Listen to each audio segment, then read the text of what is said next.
Well, I've been putting together the clutch here, and I got some more lighting on this engine so that we can see a little bit better. A suggestion from the customer. And basically,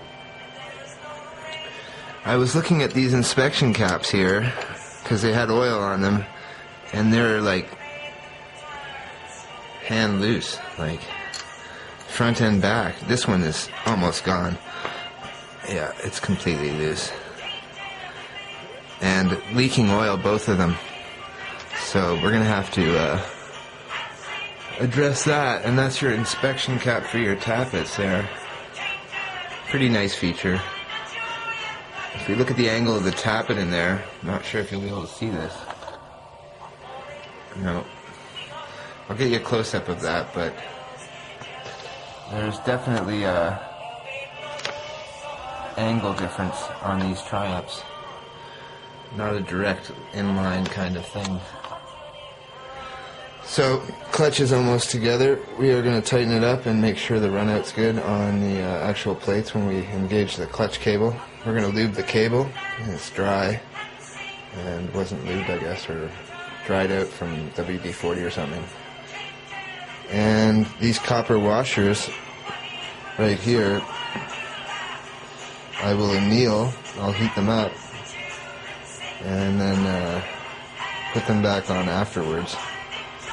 But I think I'll look in the box for a carbon fiber substitute, maybe from a monoblock kit or something that I have that will fit, and replace those inspection caps there, which were loose. So, and we are going to get this thing running tonight, I hope. I'm pretty close right now to having it done. These inspection caps are a lot tighter, so perhaps the left cylinder was vibrating more, but these are sealed and tighter, so it seems like the left cylinder side of the head gasket blew as well, because the right side is completely dry. So I'll get back and we'll see in a second with the clutch runout check. And with my 650 Triumphs and the 500 I used to have not so much, but the oil in frames for sure. I used to always put a piece of dunnage under the right side of the bike when servicing the clutch, and just lean the bike against the foot peg and the engine case to a certain extent. Just be careful not to hit any instruments and shifter and all of that, but these things are built like tanks, so you can definitely lean the weight of the bike on the side of the footrest, being a huge cast item. So we'll work on the clutch from this direction with basically tilt it up just a little bit, and then you can get some good visual inspection on the condition of the inside of the basket. This is a really good clean inside basket, hardly any miles on it, unlike my bike with black oil after a couple of 100 or 100 miles. This bike basically had a serious varnish and gasket problem. I'm not sure what this gasket is, this material, but super thin, and it looks like it's just been bonded on the side. And then, as you can see, there's this varnish here, and at first I thought it was a repair, but I think it's just it's trying to seal leaks, but it has a little bit of thread on it there. So again, just assembly, and we're going to put on one of the carbon fiber gaskets that I make, for $8, or well, I guess for $9 now. He'll be able to use this and tune his clutch for the next couple of years without having to replace it. So, and it's one more leak out of the way for a small amount of investment. There's a lot of grease inside here. He used a lot of grease to seal up the gasket around the timing mark. And that grease, it's a good thing it's here, because I have heard of grease ruining valve guides when grease gets in there and prevents oil from getting into the valve guide. So grease, just shine the gasket with grease. I've already showed the customer this gasket here where I just rubbed it on the grease just to make it shine on both sides, especially on the other side, which is your dull side, your matte side. just rub the grease in and shine it up and put it on your bike. You don't need to smear grease all over everything to get a seal. And be careful cleaning off this stuff. But it looks like a hard gasket, like a European type gasket. It's got a bit of flex to it, but it's completely dry and it's very, very tough to get off. It's much more difficult than even Permatex Gray. So, and there is a name on this gasket. I'm not sure. I can't read it, but I can take it to the shop and the guy will know exactly what kind of gasket material was used just from these line patterns here, and that's the way you tell what kind of sheet was used. But we'll clean that up.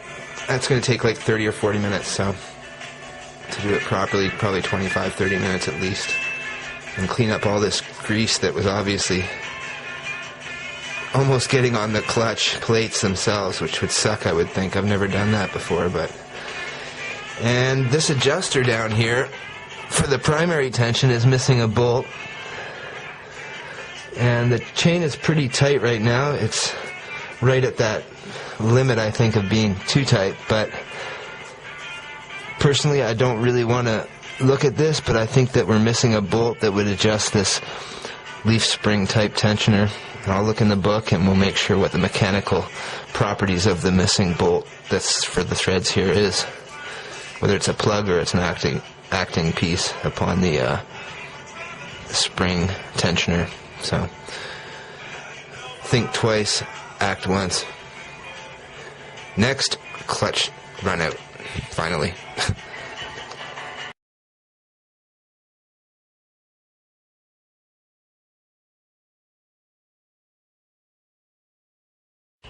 I'm not going to get on this soapbox, but here's the gaskets that came for the carbs, and these are Klinghoffer gasket sheet, but I've gotten many samples from Beijing and stuff, and check this out, the washers are actually different colors too in the supplied kits, you know. So when I get my samples from China of float gaskets and that kind of thing, usually they're pretty rough quality. And India also makes some gaskets, but their punching skills are not actually that meticulous. So same gasket kit, different washer material, and better packaging than mine, but the gaskets are the gaskets. You're not paying for the sizzle, you're paying for the steak, right?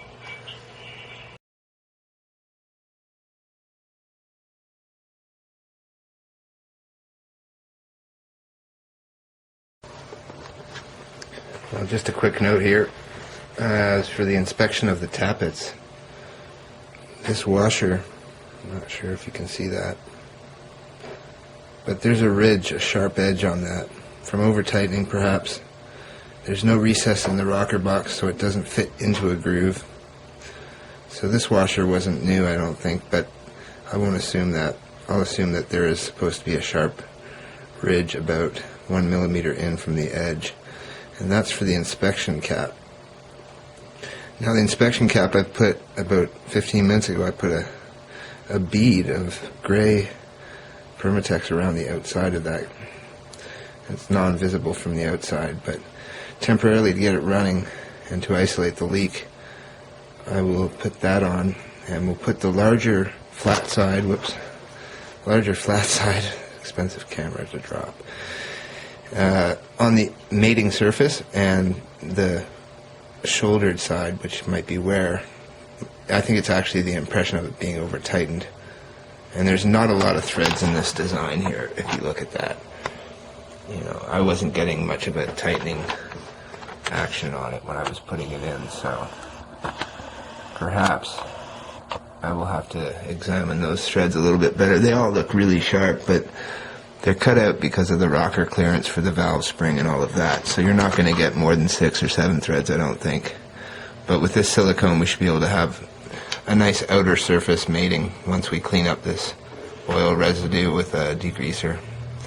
So the clutch is going together well. The springs hang up on one of the cups, so I pulled them back out, and it sort of clicks when you're trying to loosen it, and I'm going to sort that out because it makes it really rough on the springs and the screwdriver if you don't have the proper tool for the actual clutch nuts.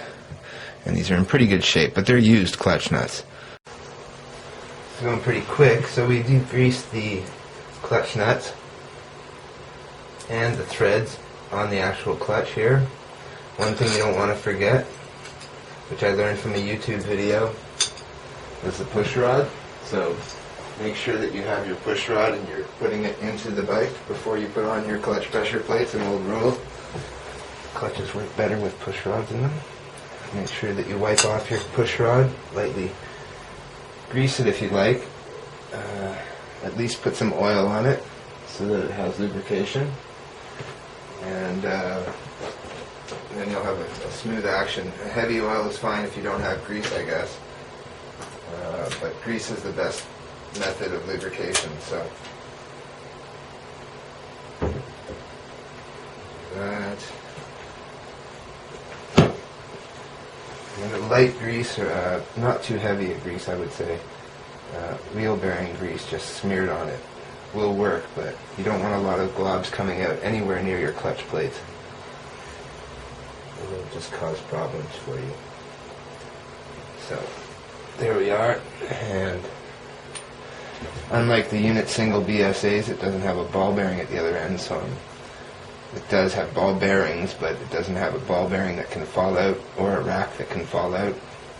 So the actuator arm is not an issue here. We just have a cable fitted into the case itself underneath, pulling up the 3-ball clutch, I'm pretty sure.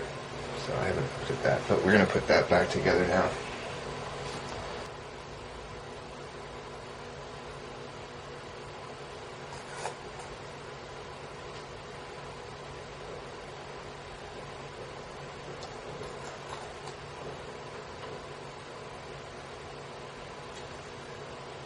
We've got an issue here. We've got springs. We've got 2 springs that have a cut out on them here. A ramp, so to speak, but a very crude, sharp-edged ramp. And we have this 3rd spring that was put in. And this is all by the builder. This bike has not been... It's been looked at by 2 other mechanics, but this spring has just straight cut-off ends. I'm not sure if you'll be able to see that, but the 3rd spring is different. So we're going to grind that down to be a ramp like these, because one of them was clicking and getting stuck, and I would assume that that was probably the straight cut-off one there. So there's another little thing to look for.